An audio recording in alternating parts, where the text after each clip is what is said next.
We'll go ahead and get started tonight on our first lesson in the new quarter. And this particular lesson's talking about great prayers of the Bible is this whole unit that they're talking about. And this lesson one is interceding for God's mercy. And they take it from Genesis 18 and 17. Let me close the door here so I don't know if you can hear Darla. She's talking on the phone. So. It starts out in Genesis 18 and it goes through 19. It's a story where Abraham is visited by three visitors. If you read through the story, it looks like they're angelic beings.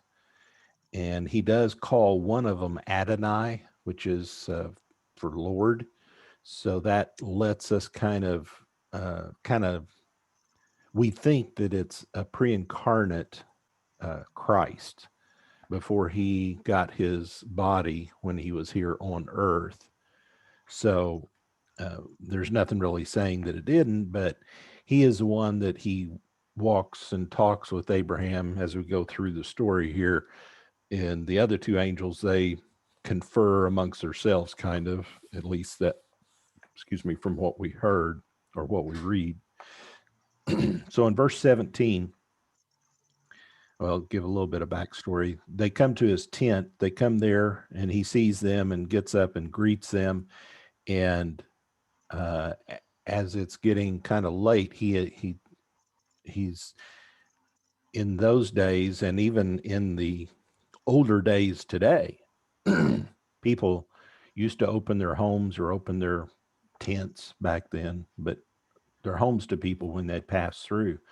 I know we used to, whenever the convention was at Broken Arrow and the Oklahoma people from all over the state would come in, I had twin beds in my room with mom and dad.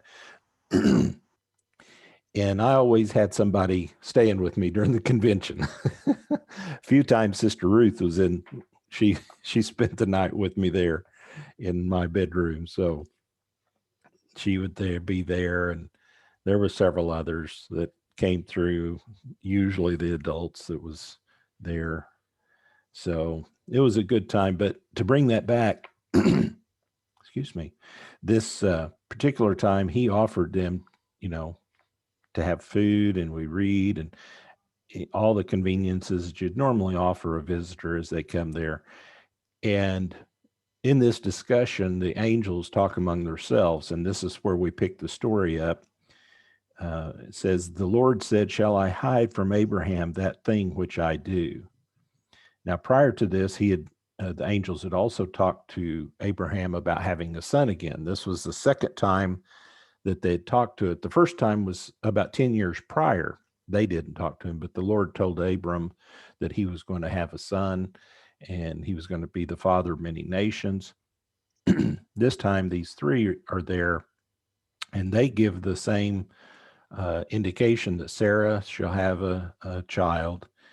And in this particular part, Abraham was, he said, "I don't understand this. I'm 99 years old and Sarah is 90.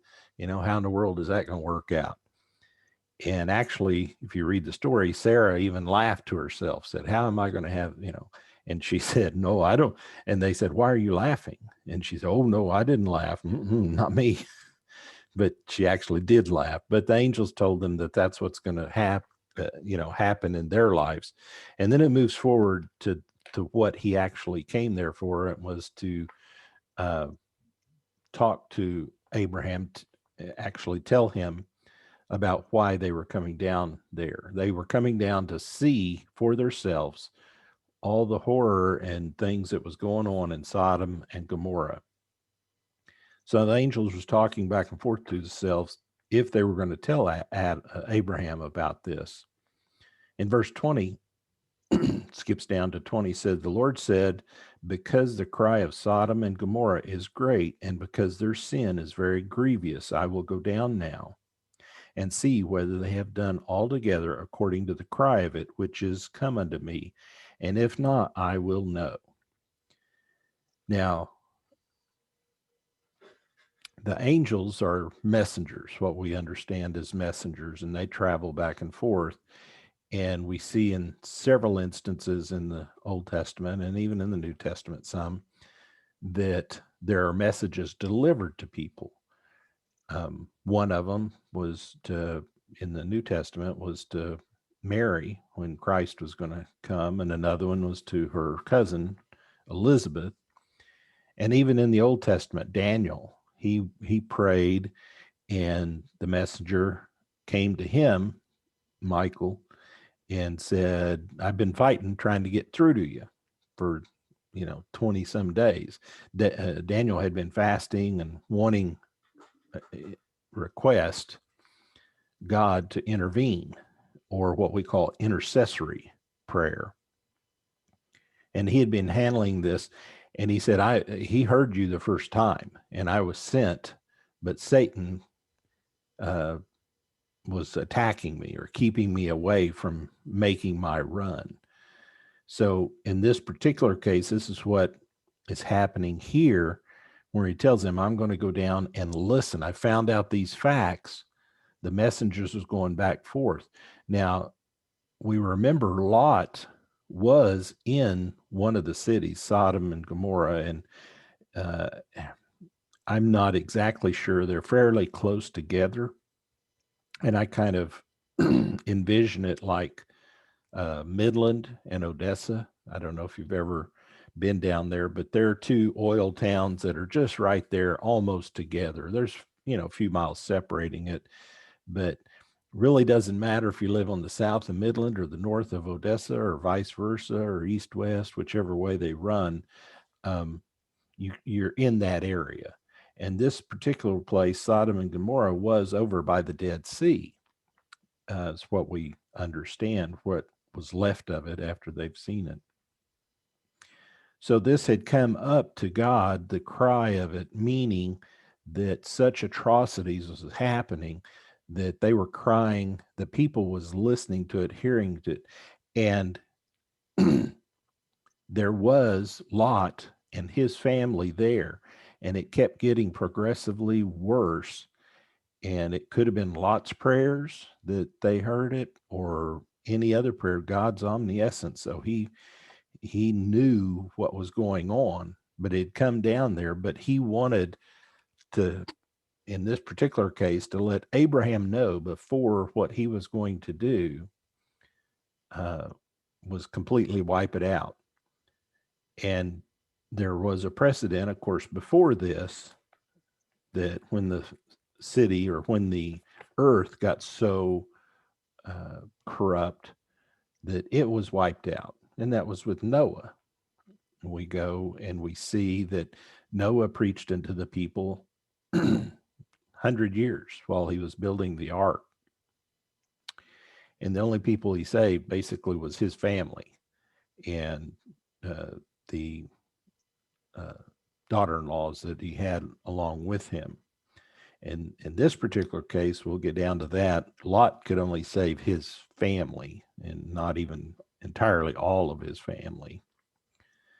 So as they go along, Abraham was going, and he made them known. He told them that he was going, or God told him he's going to destroy Sodom and Gomorrah. So Abraham drew near. The two of the angels went on, if you read the story, they went on down to Sodom and Gomorrah to see the wickedness herself. And the angel of the Lord stayed with Abraham and was telling him what was going on and what was going to happen. So in verse 23, it says, Abraham drew near and said, Wilt thou also destroy the righteous with the wicked? Peradventure there be 50 righteous within the city. Wilt thou also destroy and not spare the place for 50 righteous that are therein? Now, I don't know. I'd have to go back. I didn't research it. Let me see if I can do it real quick while we're talking. But he's asking for 50 people that, could be righteous in this area.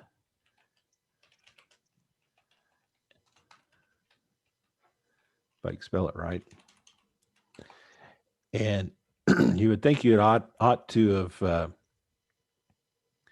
So it says approximate population of women and children could have been about 750,000 in this particular area. Said each city probably had 150,000 people, which would give a total of 750,000 men, women, and children. So, because typically they would just count the men, is what they would do when they count them. It's possible that in Gomorrah the men numbered close to 75,000. It could have been a little smaller. Uh, and here's another one, and it's saying it's even higher. It could have been over 2 million, but so we don't really know what it is, but 50 people out of that is not very many people. And he was asking for that. Now, one thing that's interesting, this is the first time that someone is asking in the Bible that we could see. He talked to God first, as far as he put it forward. God brought the notion up what he was going to do. And then Abraham stepped forward. And in doing that, he put forth that he was so concerned about the righteous in the city there that the people should have an opportunity and not be wiped out, that he went before God and he interceded on their behalf. This is what he's doing. Now, there's a difference in when we pray to God, whether it's what we call a prayer or an interceding prayer. A prayer, a lot of times, is just our praying to God, our talking to God as we talk back and forth, is just like you would talk to a friend. An interceding is when you're talking to God about a particular person or a particular problem. And if it's really not about you, you're interceding, or you're going for somebody else in their behalf, is what you're doing. And that's what Abraham was doing here. He was talking to God about these people, asking them if he could just find 50 people, then, would you spare the city? And God said, of course, he would. It skips 27, but in 28, he puts forth a little bit. Well, in 26, it says, and the Lord said, if I find in Sodom 50 righteous people within the city, then I will spare all the place for their sakes. And then in 28, he jumps down and says, peradventure there shall lack 5 of the 50 righteous. Wilt thou destroy all the city for lack of fire? 5. And he said, if I find there 40 and 5, I will not destroy it. So here we see that he's whittling down to 45. 45. And then 29 says, and he spake again and said, peradventure there should be 40 found there. And he said, I will not do it for 40's sake. So he's kind of, doing the thing about keeping it back, trying to keep him engaged a little bit, but not asking for too much more. Then he jumps, in the next few verses, we see he jumps not by 5s, but by 10s. And in verse 32, he said, oh, let not the Lord be angry. I will speak yet, but this once, peradventure 10 shall be. He goes down. And in that verse, he goes down to 10. And he said, I will not destroy it for 10's sake. If you go back up on the others, he's saying, I will not do it. Okay, if you read, I will not do it for 40's sake. Go on, jump off. But in this particular, he says, I will not destroy it. So he changes his opinion, changes what he said. And many people take that to mean, okay, you're getting down to my limits. I'm not going to go any lower than this. So Abraham went down to 10, and he said he would not destroy it for that the 10's sake. Then the Lord went his way, and as soon as he had left communing with Abraham, Abraham returned unto his place. So Abraham followed him a ways down to Sodom and Gomorrah. And he knew where that was, of course, because his kindred laid there. Lot and his family was lived over there. So he went back to his place. And then he just had to wait to see what happened. And it jumps then on to 19 and chapter 19:27 says, Abraham got up early in the morning to the place where he stood before the Lord. And he looked toward Sodom and Gomorrah and toward all the land of the plain, and beheld, and lo, the smoke of the country went up as smoke of a furnace. So up until that point, he didn't know what had happened. He didn't know if they could find 10 or not. Now you go back and read the story, and of course we know that Lot got out. The angels went to Lot's house, and they tried to get him to leave. At that particular time, it was late in the evening, and the men of the village came around and wanted to know the men that had came there, meaning sexually.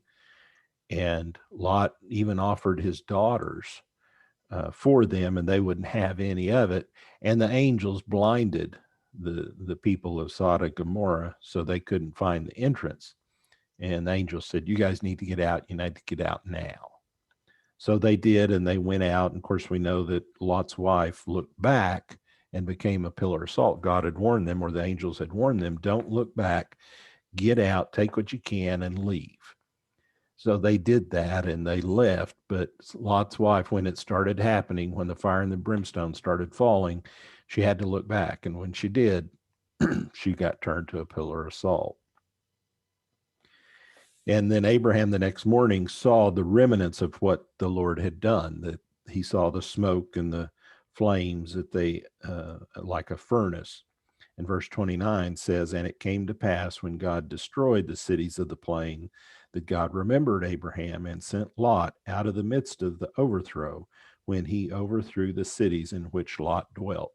So the whole purpose, Abraham was trying to save his kindred, of course, but he didn't know who else might be there that might be serving God, if any. But he knew that his kindred was. So he was, for a while, hopeless, because he saw that everything was burning. But then Lot came to him, and he saw that Lot had been saved, and part of his family had been saved. So he saw that God did do what he promised to do. He didn't save the whole city because he didn't find enough. He didn't find the 10. It's just, his 2 daughters and Lot, 3 people. His wife started out with 4. So they couldn't even get their husbands. That would have made 6. That's still not enough. The husbands wouldn't even come with them. So this was Abraham in his effort to intercede. And it's one of the first intercessions that we've seen, interceding prayers that we see in the Old Testament. Any questions or any comments or?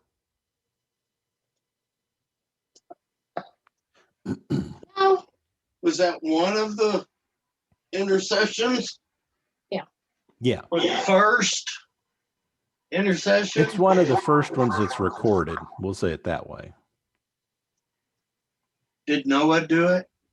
Noah, he didn't go back. He just preached to the people. Okay. And he didn't say, can you put this off? Can you put this off? God told him he's going to do it, but he's going to do it in a certain time frame. And then he told Noah what to do. He told him to build an ark. And of course he got, laughed at and jived at and everything. And the only people he preached to them, tried to get the people saved, but the only one saved was his family.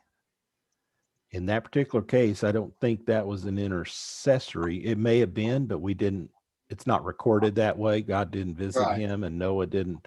That was everybody's choice to go on. It was. In the ark. It was. Yeah. Kind of like Jonah. Mm-hmm. Yep, he chose to go the wrong way. You chose poorly, as it and he says. did not intercede for that town. He wanted to have that town destroyed. He was okay with that. Yeah, he's kind of the opposite. Yeah. All right. Well, I guess I'll see y'all Sunday then. Okie dokie. Hey, that book is awesome. You like it? Wow.